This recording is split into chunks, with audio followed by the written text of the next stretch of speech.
একটি কবিতা লিখব বলে শব্দ খুঁজছি স্মৃতির ভাণ্ডারে।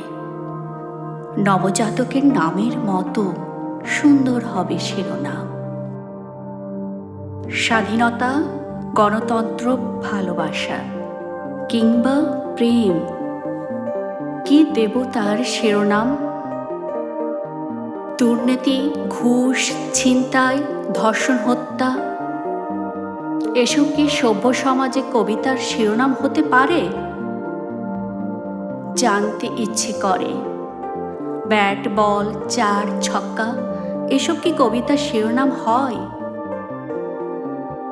যুদ্ধ শিশু কিংবা বিজয় শিশু, এ নামে কি কবিতা লেখা যায়?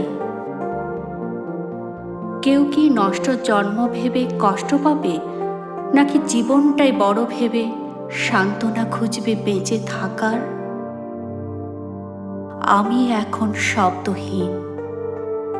মনে হয় স্মৃতির ভাণ্ডারে কোনো উপযুক্ত শব্দ নেই। হ্যাক হয়ে গেছে শব্দের ভাণ্ডার। শিরোনামে কি আসে যায়? প্রসব বেদনা নিঃশেষ হয়ে অতঃপর জন্ম হলো একটি শিরোনামহীন কবিতা।